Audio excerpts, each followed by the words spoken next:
A warm welcome to everyone joining both online, and I see more than 50 people are in the virtual space. And we have also here in the room in Geneva at the Geneva Academy, opposite Palais Wilson, also a diverse crowd of people participating in person. We are delighted to kick off this online webinar series, which is jointly done by the Interparliamentary Union and the Office of the High Commissioner for Human Rights, in cooperation also with the International Panel of Parliamentarians for Freedom of Religion or Belief. And there the abbreviation is IPP-FORB, which obviously is quicker than the full title. So it's actually a series of 4 webinars that we are suggesting over the next 8 months, leading also to the next interparliamentary conference on interfaith dialogue, which will take place in Rome from the 19th to the 21st of June 2025. And we wanted to keep that momentum to basically have every second month, more or less, a webinar where people can actually then exchange their best practices or the lessons learned when it comes to freedom of religion or belief and parliamentary issues. This topic is obviously very relevant to the 3 entities suggesting and all co-organizing it. From the perspective of the Office of the High Commissioner for Human Rights, we have here as one of the initial speakers, Nazila Ghaner, who's a professor at Oxford University and also the UN Special Rapporteur on Freedom of Religion or Belief. And her mandate has obviously covered related issues on hatred based on religion or belief. And that also then links to the mandate of the Interparliamentary Union, where obviously parliamentarians may either be targeted by hate speech or may legislate on related questions. And also from IPP-FORB side, obviously, there are direct relevant factors and case studies in different national parliaments, where actually we are also very keen on hearing from members of parliament what they have to share. Just as you may have also seen in the concept note and in the introduction, there is a specific reference in the recently adopted Pact for the Future, which heads of state and government in September adopted in New York, which explicitly encourages multi-stakeholder engagement between the United Nations, parliaments, faith-based actors, civil society, and many others. So this is actually already one of the very concrete first steps that we from OHCHR, IPU, and IPP-FORB wanted to suggest. Just very quickly in terms of the housekeeping, this is the first webinar. We designed it for some 60 minutes. It should be short and informative, so that's also why we encourage all the speakers and also any questions and answers to be really succinct. You can also write any questions or comments that you may have in the chat, which then in the questions and answers, which we can then also address in this electronic format. Ideally, if you are a member of parliament, if you could have included this also in the naming when you entered, also for the next webinars. This webinar is going to be recorded and will also be subsequently be available on the YouTube channel. So either please keep this in mind, or if you don't want this to be in the public domain, please also let us know. And with that, obviously, I hope very much for a good and cordial way of engaging, and very much look forward to this exchange, which is, by the way, also a part of a peer-to-peer learning week on Faith for Rights here in Geneva and online. So many of the participants that are here in the room in Geneva are also part of this Faith for Rights community of practices. Having said that, I would want to give also a cue to Evangelos and to our colleagues at IPU, because we will now hear first a video message by Martin Chungong, who is the Secretary General of the Interparliamentary Union. to be followed by an excerpt of a video message by Volker Türk, the High Commissioner for Human Rights. So I hope that you can play these two short video messages.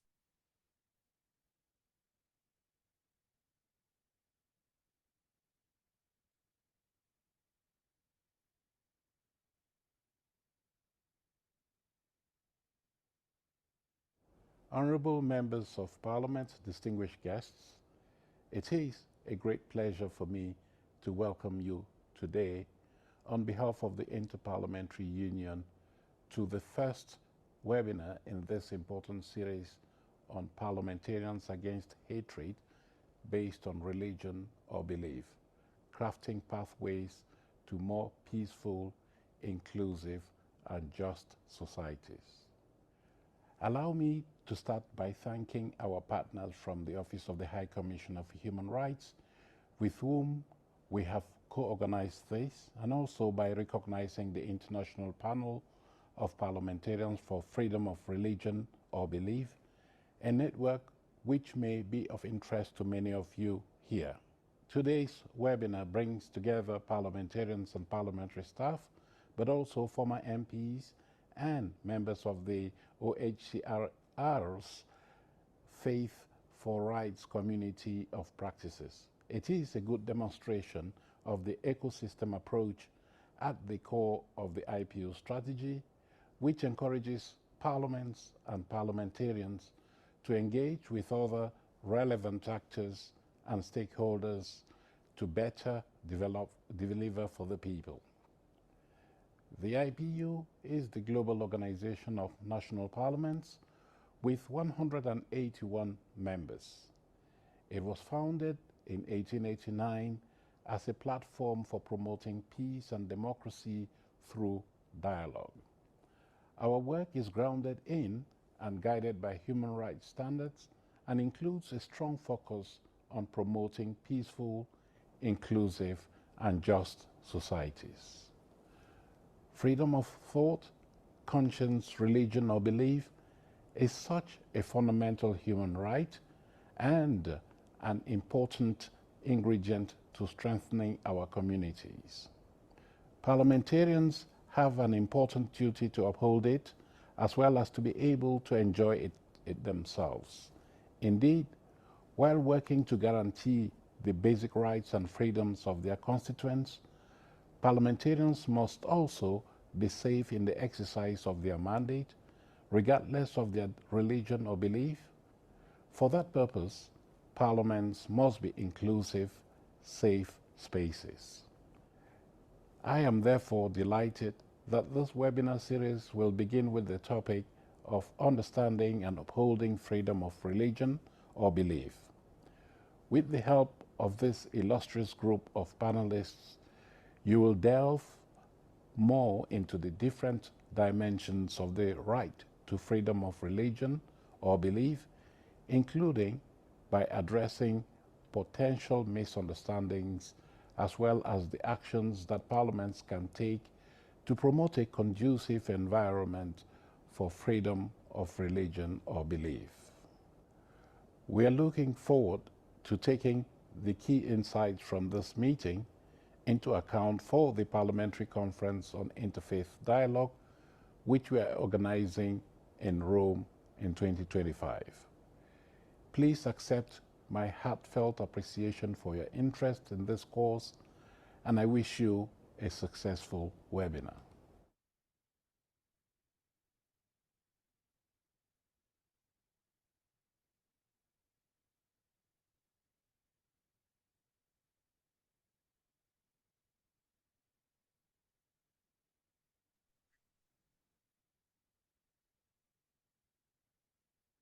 The world needs faith-based actors to come together and promote respect.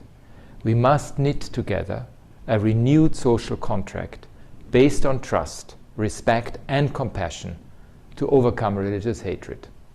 Last month, United Nations member states adopted the Pact for the Future.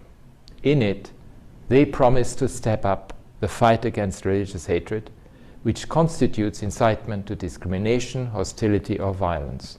They also emphasized that to be effective, this work must include faith-based organizations and civil society.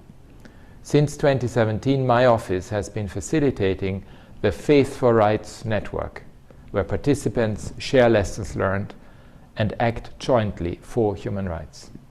In November, we will organize another hybrid week of the Faith for Rights community of practices. It will focus on promoting the essential principle of women's equality and the commitment to combat the instrumentalization of religions, beliefs, or their followers. In addition, live and online Faith for Rights courses are available from academics and practitioners in Abuja, Beirut, Cairo, Paris, Ottawa, Oxford, San Jose, and Washington, D.C.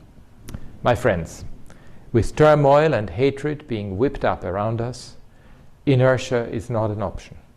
We must make a difference by working together for cohesive societies that are enriched by diversity, including in terms of religions and beliefs. Networks of faith-based actors can step up to promote mercy, compassion, and solidarity. They can join hands with diverse communities to promote shared goals, social, developmental, and environmental.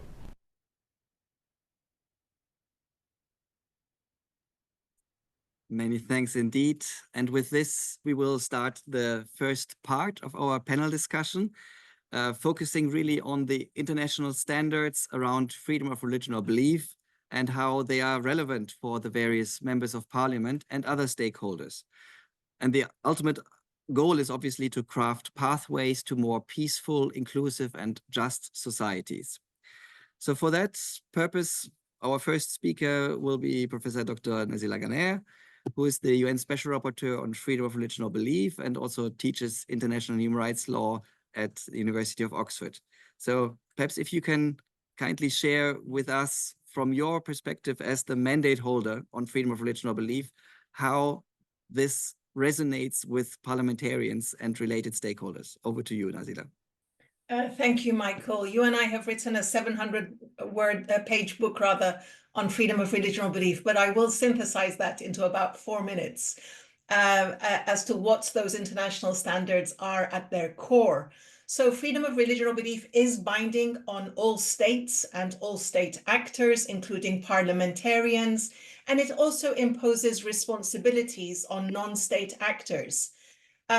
Already, freedom of religion or belief was captured in the Universal Declaration of Human Rights in 1948, but it has become codified and legally made more concrete and extended, in fact, in the International Covenant on Civil and Political Rights, which 174 states are parties to and therefore are bound by. They have the legal obligation to comply with freedom of religion or belief as upheld in Article 18 of the International Covenant on Civil and Political Rights. If your state is one of the 19 remaining states of the world that haven't ratified it, you still have obligations regarding freedom of religion or belief, at the very, very minimum, that there should be no discrimination on the basis of any kind of religion or belief affiliation regarding any human right. No human right should be compromised or altered or impaired because somebody belongs to a particular religion or belief or doesn't belong to a particular religion or belief. So non-discrimination is the baseline, and that is binding on all 193 states parties.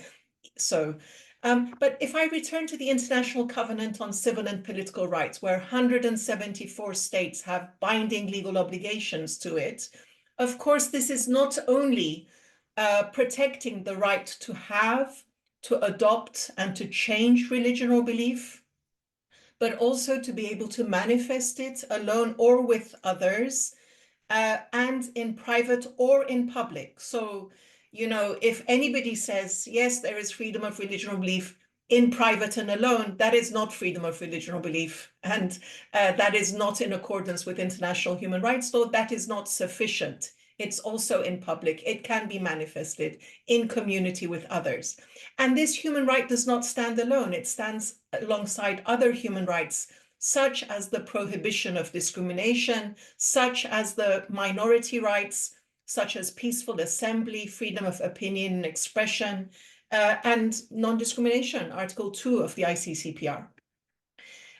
If you want to understand a little bit more about what Article 18 and its obligations mean, there's no place better than General Comment 22 of the Human Rights Committee. So you can just Google it. I will also put it in the chat.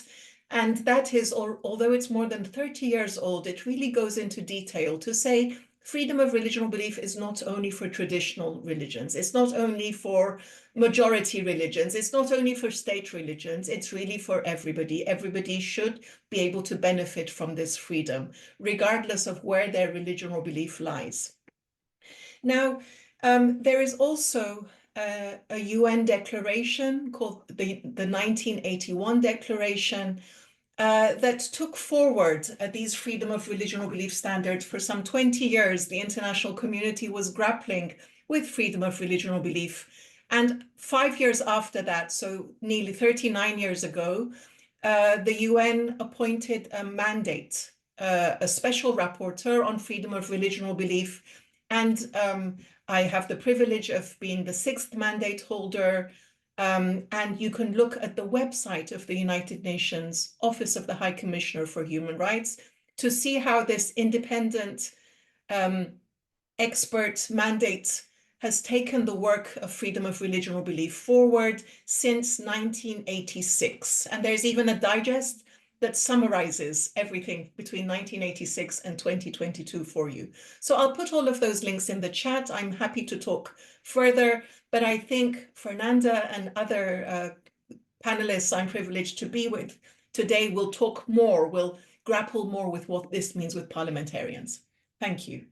Many thanks indeed, Nazila, for having provided this really snapshot and overview of the pertinent international norms and standards. And that's the perfect segue, actually, really to go to Fernanda San Martin Carrasco, the director of the International Panel of Parliamentarians for Freedom of Religion or Belief, and a former member of the Asamblea Legislativa Plurinacional of Bolivia. So we would be obviously delighted if you could share about the background, the mandate, the profile of IPP4B and your related activities, because that is really relevant for members of parliament across the world. Over to you, Fernanda. Thank you so much, Michael, and it's a pleasure to be here. And I'm so happy that we could have this collaboration with IPU and the High Commissioner on Human Rights. Well, IPP4B is a unique network of parliamentarians that is focused on advancing and promoting freedom of religion or belief. The members of IPP4B are committed to Article 18 of the Declaration of Human Rights, and it's a network that is integrated by both sitting and former parliamentarians from around the world, more than 350 parliamentarians from 97 countries. And at a time of rising violations of freedom of religion or belief around the globe, we seek to act as a catalyst, leveraging collective action to advocate against religious persecution and advance this fundamental freedom for everyone, everywhere. As IPP4B, our values are diversity, equality, and non-discrimination and solidarity. Diversity in carrying out its mission, IPP4B is committed to political, religious, geographical, and gender diversity. Equality and non-discrimination, IPP4B is guided by the principle that all human beings are born free and equal, and that no one shall be subject to discrimination based on age, gender, sexual orientation, color, class, ethnicity, location, religion, or belief, or other differences. Solidarity, because IPP4B seeks to create a sense of community and mutual support where every member can work in solidarity for a common cause. We cooperate with international, regional, and local partners to advance freedom of religion or belief. Our work is focused in two main objectives. One is capacity building. To parliamentarians, we provide vital opportunities for capacity building and experience sharing for our parliamentarians so that they are equipped with specific knowledge necessary tools and contexts to develop action-oriented responses to advance freedom of religion or belief in their regional and national context. Some of our events include global conferences that aim at fostering networking and showcasing inspirational work, regional workshops that cater to strengthening regional parliamentarian collaboration, and IPP4 Academy, our flagship program that cultivates peer-to-peer learning, and that we have the honor to have the experts from all around the world, such as Nazila Ganea, that join us in our Oxford Academy several times. Advocacy is one of the other pillars of our work. As leaders in their countries and regions, parliamentarians have influence that can help advance the right of freedom of religion or belief for all. And we support parliamentarians in their own initiatives to advance this human right in their local context. And we also orchestrate opportunities for parliamentarians to join others in advocacy initiatives and campaigns that seek to bring transformative change in the space of legislation, policy, and social attitudes. At the regional level, we work closely with regional networks. Our networks, IPP4 has networks in Southeast Asia, Africa, Southeast Europe. We are soon next year launching Latin America, and some other parliamentarians from other countries around the world. And they work on relevant issues either at the national level or in cooperation with among other parliamentarians. Many thanks indeed, Fernanda, also for your reference and not only the background, but the concrete activities of IPP4, and also ending with the relevant activities for members of parliament, which is the perfect segue for our next panelist, Rachela Mizrahi. She's a member of the Assembly of the Republic of North Macedonia and a network member for the IPP4 Southeastern Europe. And I would be curious and very much looking forward to hearing your experiences about the relationship between freedom of religion or belief on the one hand side and hate speech in the national context. So over to you, Rachela. Thank you so much, and thank you for this kind invitation and the opportunity to speak a little bit. I think I'm not going to act as a politician, but I'm going to act a little bit like a storyteller right now. Religion, unlike ethnicity, is not a big famous word in Macedonian politics. Ethnicity might be, but religion never. Big words in politics come out of problems, and religion somehow seems never to be a problem. I'm born in 1981, and I grew up on a street where there were Catholics, Orthodox Christians, Muslims, Jews, Methodists. We distinguished each other by the grades that we had in school or the instrument we were playing, and religion was nowhere on the side to be discussed or to be problematized. Same went to high school or university, and basically reaching to the point of independence in Macedonia, where we have crafted as a country a constitution that prohibits religious discrimination and provides equal rights for all citizens regardless of religious belief. So under the constitutions, we're all protected to have any religion or belief, and with freedom of religion and belief, you have the freedom of free speech and assembly as well. But there is a story that nobody talks about, and it hurts me a little bit. That's the story of the silent battle religious leaders won in this country, and it echoes till this day. We have came out of Yugoslavia intact by the war that happened in Bosnia, and nobody questioned why that happened. Well, I'm going to read a small story about what exactly happened. Religious leaders of this country formed a commission for relations with religious communities and religious groups that began in 1991, the importance of which was particularly highlighted during the turbulent breakdown of former Yugoslavia and the crisis period that followed, where the maintenance of interreligious respect and coexistence did not allow them to grow into national or religious intolerance. When asked how religious leaders achieved such success in Macedonia, they usually answered that it's all because of their mutual relationship of great respect and love at a family level, a way that we must continue to pass on to our believers. As an active member of the family of religious leaders, my father, a leader of the Jewish community at that time, was the creator and participated in numerous events aimed to promoting and strengthening interfaith and interreligious respect and coexistence, such as the Dialogue Between Civilizations Forum, Summit of Religious Leaders, Interreligious Meeting of Priests and Imams, signatory to the joint message of peace from all religious leaders in 2001, when we had a conflict based on ethnical ground in Macedonia that never grew into complete war because of the religious leaders. Conferences for the promotion and enrichment of interreligious cooperation in the country and outside of it. They were members of the boards for interreligious cooperation, numerous conferences for promotion of freedom of religion and belief in Macedonia and beyond, counseling of religious communities and religious groups in Macedonia and beyond. There was a long time collaboration of the Macedonian Center for International Cooperation, active participation in the drafting of the law of religious communities and religious groups that permits freedom of religion and belief in our country. Calming interethnic and interreligious tension during the 2001 conflict, and so on and so on. The basic reason of why religion is not a big word in my country is because we avoid the word tolerance. We say respect and love.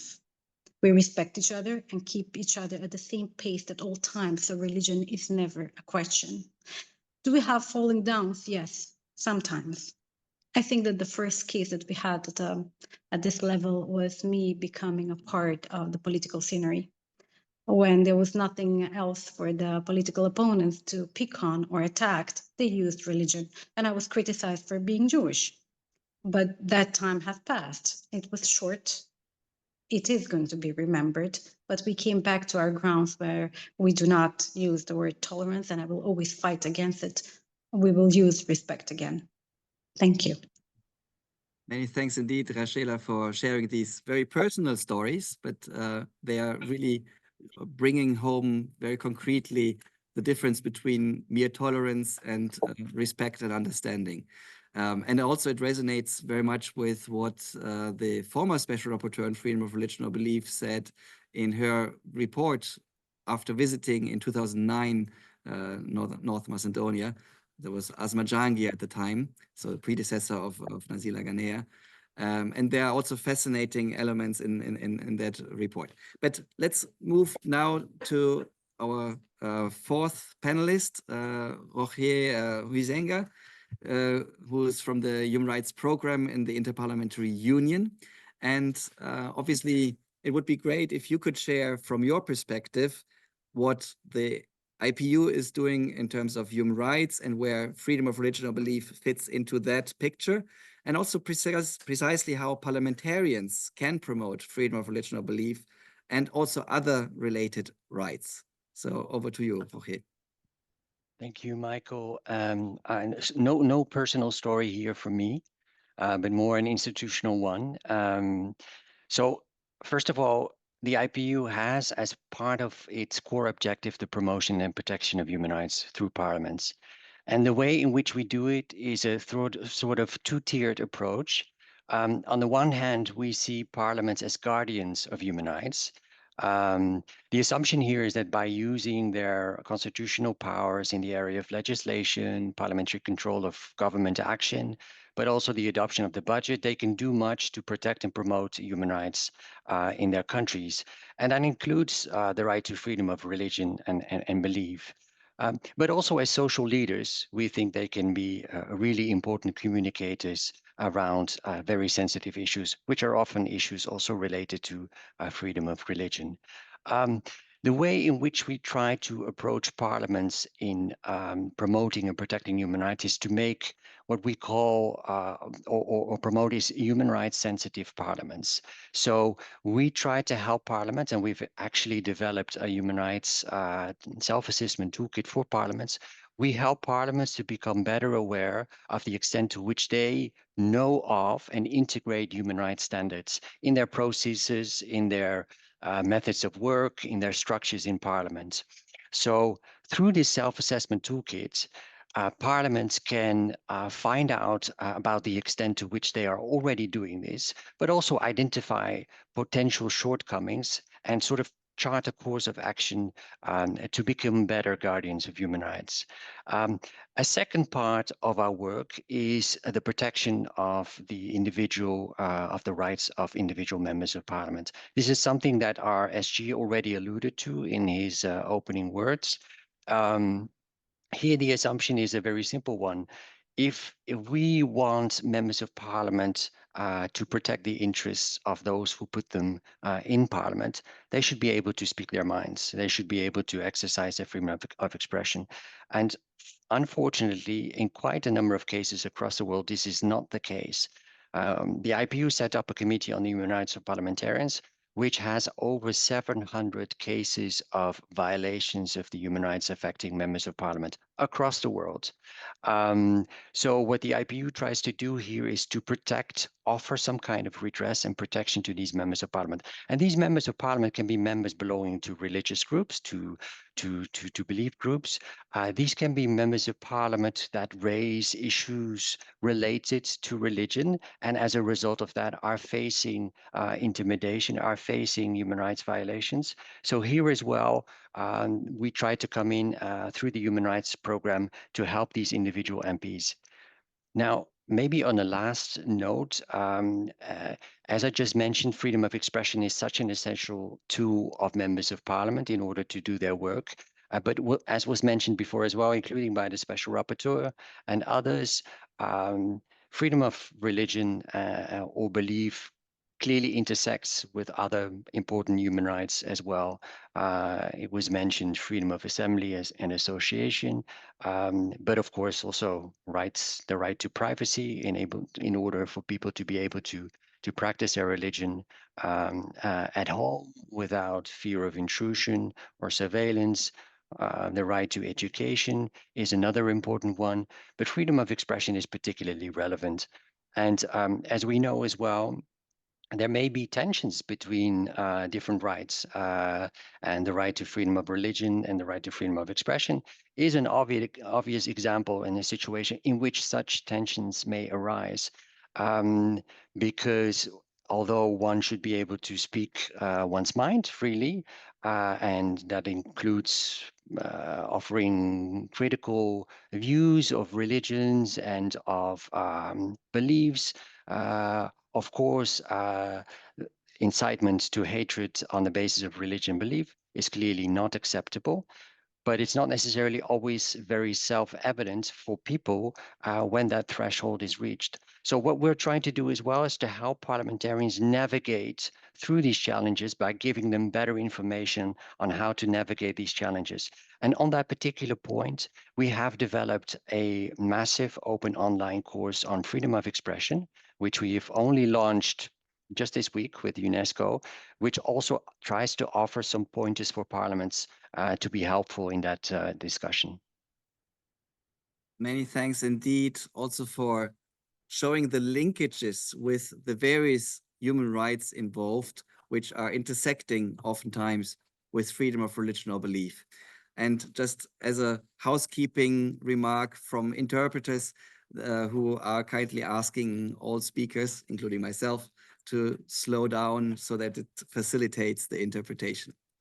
So that's the first round of the panel interventions. We wanted to do now a second round with shorter questions and responses, really zooming into good practices and key insights around upholding freedom of religion or belief and countering hate speech, which are relevant for parliaments and parliamentarians.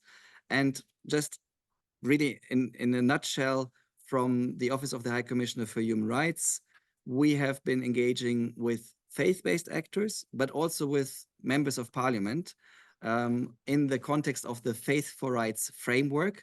So the three terms, faith for rights, try to summarize the approach that basically the various stakeholders, be they religious leaders, faith-based actors, parliamentarians, diplomats, UN independent experts, all together can really support each other in favor of freedom of religion or belief, but also all the other rights that Roger was also just mentioning.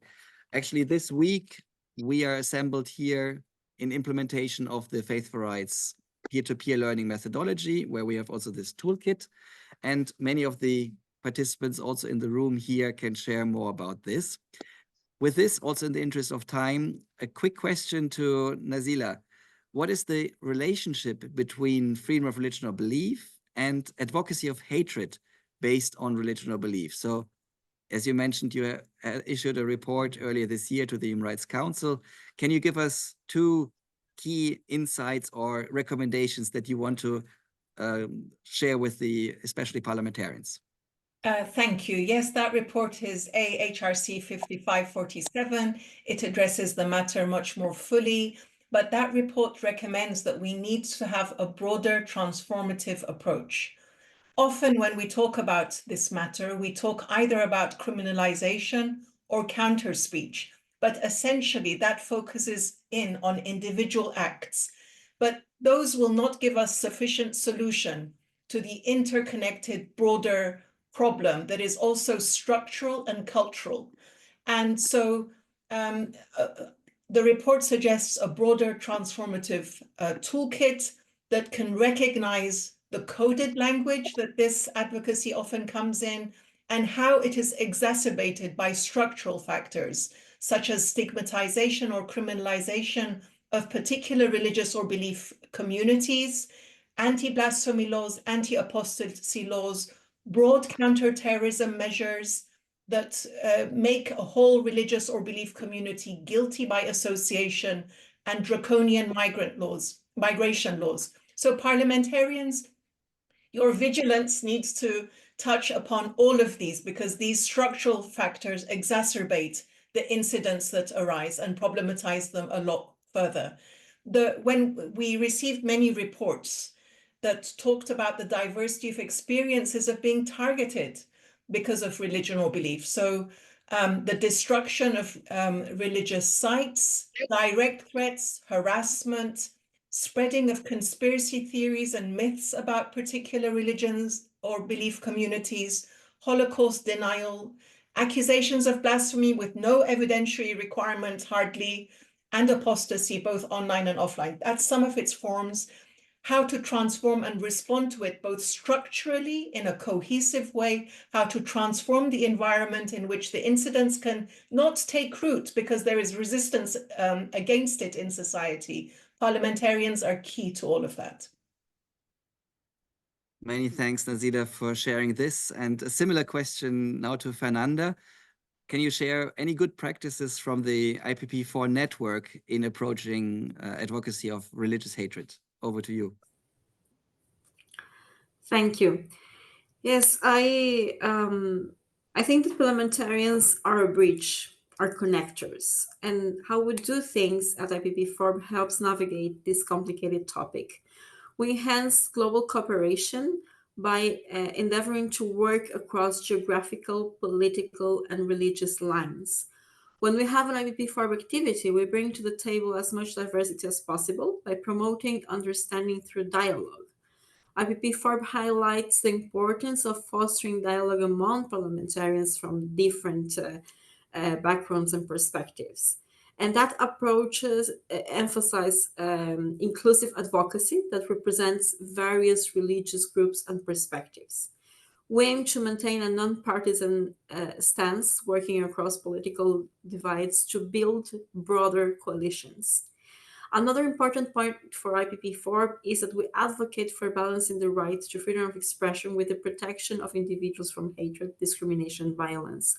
And for that purpose, we use international frameworks like the United Nations Rabat Plan of Action, which helps determine when speech crosses the line into incitement to violence.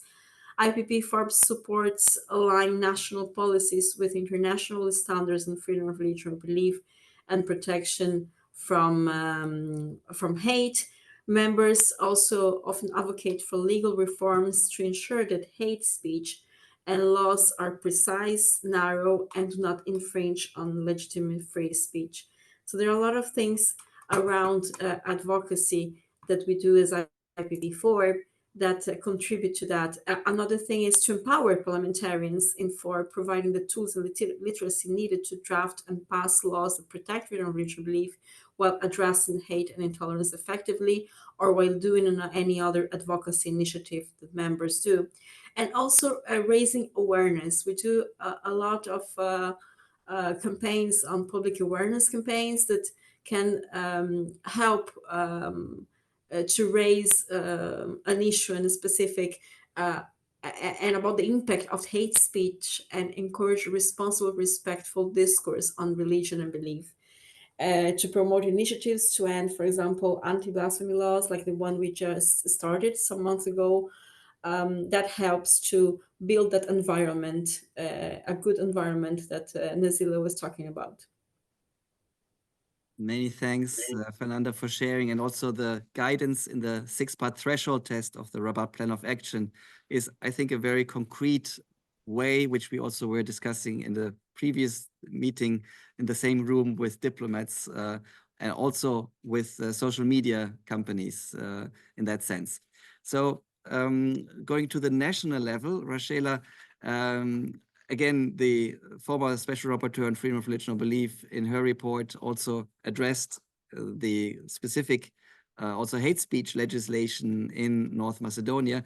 And if you could have and share any good practices for fighting religious hatred at the national level.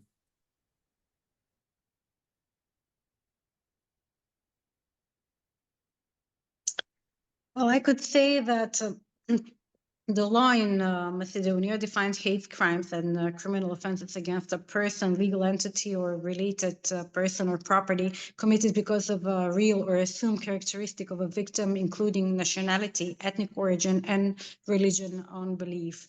Hate speech and hate crimes are criminal acts. Perpetrators of other crimes may receive harsher sentences when hate crimes elements are involved, and penalties range from 10 years and above. Since 2021, the law allows for fines against religious groups promoting gender-based violence, and further stipulates that media and religious communities should promote policies against gender-based violence in correlation with the Istanbul Convention, of course. And the last one, but not the least, is the decree of the proclamation of the law of the prevention and protection of discrimination. But again, I don't think that legislation as they are just put into place and voted by parliaments are going to make a change. Implementation of legislations are much more important than some paper that we're going to vote on, an issue from the parliament. When it comes to threats, they're always present in every country, in every corner of the world, but detection of it and acting upon it is very important. In Macedonia, we had a form of Holocaust denial that was put upon the Jewish community of our country from our neighboring country, wrapped up in a very nice bilateral agreement for friendship and cooperation between two countries, in which directly or indirectly the Jewish community was asked to forget about the past and the Holocaust victims. And I don't see, and I don't think that most of the world or Brussels were acknowledging the fact that that is happening, which puts an alarm that this kind of actions can continue from one European Union country to another. Since Macedonia is not a European Union country, it is a good test, if you ask me, in my opinion. But then again, I think that what we have seen in the region culturally is a problem based on ethnicity and not religion. And I hope that as we showed in the past with the silent fighters that promoted tolerance and respect, we can keep that in line still in this region, and we will stop religious intolerance the moment it shows as vibrant as in other countries. Just picking up your point about the formulation of criminal laws and also the importance of really not having overbroad definitions, which then are applied in practice in sometimes discriminatory manners. This is a point which the previous Special Rapporteur brought up also in a very concrete case on Bishop Jovan, which I think is also very pertinent for our discussion. Just in the interest of time, I wanted to ask Jorge also the question about the involvement of the Interparliamentary Union in promoting freedom of religion or belief, for countering advocacy of religious hatred. And perhaps you can also tell a bit what was mentioned earlier on about the Marrakesh conference and the plans for the future in the Rome conference. Thank you, Michael.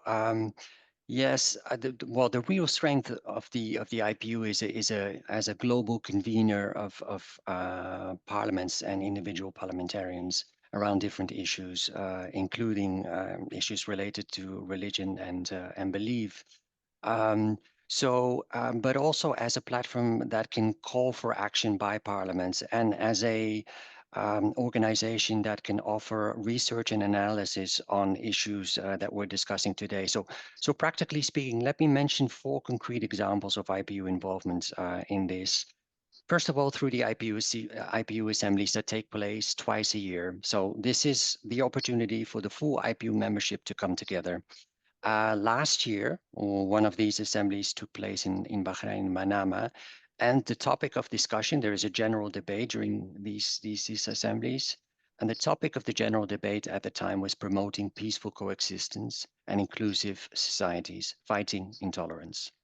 So you can imagine, and the UN Special Rapporteur was there, you can imagine that this topic, freedom of religion and belief, was high on the agenda and was also reflected in the Manama Declaration that came out of that process. This is one example of how IPU assemblies can be an opportunity to raise these issues. Last year also saw the release of a parliamentary report on religion and belief. That was the first of its kind. But a second one is going to come out next year. And that second one will also include an important focus on issues related to countering advocacy of hatred based on religion and belief. So it's also important for people to be attentive to that when that comes out.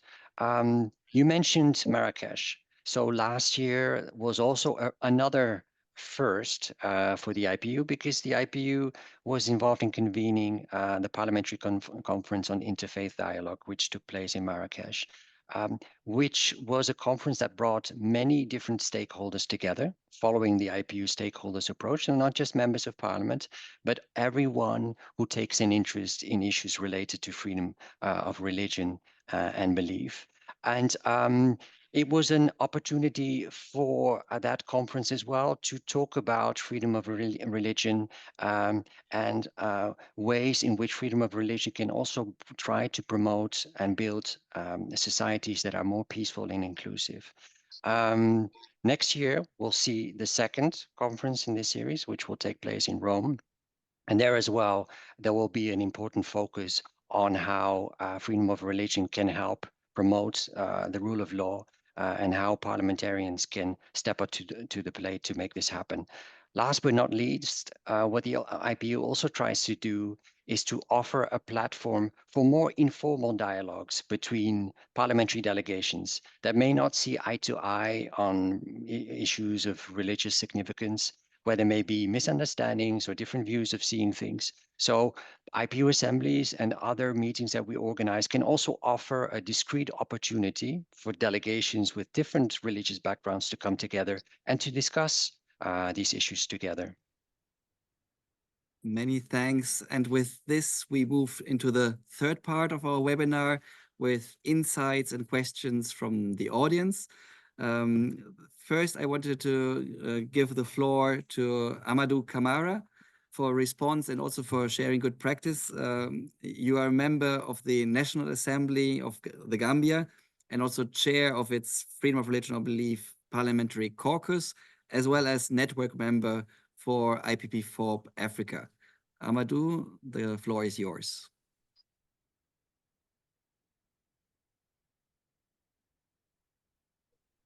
This mic is not working.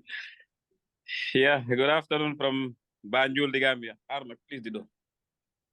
Banjul, the Gambia, and my greetings to everyone. It's a pleasure to connect with all of you here once again. As the moderator rightly introduced me, my name is Honorable Amadou Camara. I'm the chairperson of the Parliamentary Caucus on Freedom of Religion or Belief in the Gambia National Assembly here. And of course, a member of the IPP4. And then as just way of little of our activities that we do here as a caucus, through support from IPP and of course ASEPA, that is through ASEPA, African Center for Parliamentary Affairs. Of course, we had support from the UK government too. Sometimes back, we were implementing a series of activities on the subject freedom of religion or belief and even hate speech in various spheres in the country here. We do have constituency engagement with our various constituents, whereas we would select community leaders, religious leaders, and of course some opinion leaders, children, women, and we will have engagement with them, discuss with them some of the challenges they are facing, and then some of the good practices that they can share to the wider world, and how some of how people in the Gambia are living peacefully with different faith, with different religion, of course with different traditions, because that's what we are known for here in the Gambia, and that's why we are called the Spanning Cause of Africa. And of course, at the national level, we used to have national seminars, whereas we will invite different imams, that is those leading the Islamic people. And of course, we'll invite some Christians, some pastors, and of course, some high-profile people within the country, like the Gambia Christian Council, the Gambia Supreme Islamic Council, and then some, of course, civil society. Some civil society actors, we also do invite them. And then we have this national seminar sometimes back. And then the issues that we'll be discussing, especially on issues of freedom of religion or belief. And then after every engagement at the national level, we will tax the various faith leaders and of course some parliamentarians that we have engagement with to go back to the ground and of course do some step down sensitization on those aspects. Because if you don't go to the people, you wouldn't know some of the things, small issues that are coming up here and there. Because sometimes we do have these small issues, despite the fact we are known for the peaceful coexistence among the different faiths, the different beliefs that we have in the Gambia. But despite that, sometimes we have some issues that we need to address and we need to challenge. And then we've even gone further to discuss and learn from our brothers from Sierra Leone, because they have an interfaith committee, which comprise both the Christians and of course the Muslims. And with this, we channeled through the Ministry of Religious Affairs. We had that discussion here in Parliament to make sure we have that committee established. But since we have the initial discussion sometimes last year, I think that's where it stops still now, because as parliamentarians, we have so many issues and then so many activities that we are engaged on and so on. So basically from our part, this is what we've been doing, and the caucus is still active. We are still having some engagement here and there. Basically, because I think we are up to 10 members of parliament who have signed up to the caucus, and they are all participating. So basically, this is what I have from our end here, unless if there is any other questions that somebody might want to ask, that I will respond, that I will gladly respond. But basically, I'm happy to be here, and then I'm learning a lot from the different discussions that are happening here, especially from the special rapporteurs and some other high-profile dignitaries I'm seeing here on the platform. So thank you very much. It's a pleasure to be here. Many thanks, Amadou. And actually also earlier this week in our Faith for Rights peer-to-peer learning, we have been discussing about female genital mutilation and the links also to religious or cultural backgrounds, which is also part of the Faith for Rights toolkit. So if you can briefly perhaps also share about this most recent discussion in the Gambia on this very acute human rights issue. Yeah, thank you very much. You know, that is my own area too, because everything happened under my watch. I happen to be the chairperson of the National Assembly Select Committee on Health, and then all these issues, that discussion that happened around this subject matter happened on my watch. So that's an area that I'm very much interested in. So it happened. A member of parliament came with a private member bill trying to repeal the existing law banning female genital mutilation and all its forms. But unfortunately for him, when the issue came to Parliament decided we have to give respect to each member, and then everybody have your own rights to advocate for whatever. So we couldn't stop it at that moment. We have to allow it to go through the normal parliamentary process and procedure. But we referred to my committee. It was referred to my committee for us to do consultations. So we've consulted many people, both in and outside the country, religious leaders, civil society, and some high-profile people within the country and even outside. And we come to the conclusion that this is against human rights. In fact, the religious basis that they are advancing in this regard is a very strong, is a very weak argument that they are bringing forward. So basically, it couldn't pass, and the majority, overwhelming majority of the National Assembly members here rejected it outright, based on the evidences that we've gathered from our consultation. So it was definitely, and it was not an easy thing, because the Gambia, the nation here, was divided on that. People saying that it's a religious thing, it's culture, but for us, as a power investigation, and even both within and outside the Gambia, all the evidences that we received is a weak religious argument that they are bringing forward. So we were happy to fully reject it, because I believe whatever that people are doing here based on religion, I mean, some they tend to say that it's a religion. It was not basically a religion. That's why they are doing it. It was basically more of a culture and a tradition. Because when we called the Supreme Islamic Council, they said if they are doing it according to how it was prescribed in that hadith, but who is there to say, to monitor and see that how these local people are doing it? Because it's not done, it's not a medicalized practice or whatever. Even with that, there are people who suggest that let's medicalize it. But with our investigation, our finding, we found out that even that one is a no-go area. So we reject it outright, and we maintain our stand. Female genital mutilation and all its forms is prohibited in the Gambia, and as provided by law, anybody who does it and who promotes it, who practices it, will be prosecuted accordingly. So basically, that's our stand, and the advocacy is continuing, because since after that rejection of that bill, civil society and some other people like the US Embassy, the UK Embassy, and some other high commissions here, the European Parliament, and so on, they are engaging us to be going back to our people, talk to them, have some constituency engagement, talk to them regarding this subject matter, so that we can all sit down and talk about this issue, and then inform one another about the dangers and the associated health risks with regards to female genital mutilation. It's against human rights, it's against our religious belief, as far as we are Muslims here and Christians. So definitely it is banned, and we stand by that. Many thanks, Amadou, for sharing this recent experience. I've got two quick last points, one on criminalization from Nazila Ghanea. Over to you, and then afterwards to Rachela.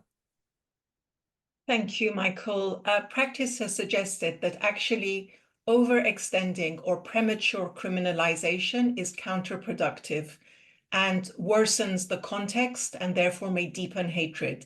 So whilst criminalization plays a role, I appreciated the comments that were made about preventing, listening to minorities, building civil society, enhancing the work of journalists, speaking out against prejudice and hatred, and addressing structural discrimination within society. Now, criminalization, of course, still plays a role, and the Rabat Plan of Action, which was really a 15-year effort by the international community struggling to capture when criminalization would be appropriate, sets out 6 points. It says, be mindful of the social and political context in which the speech or the expression has been made.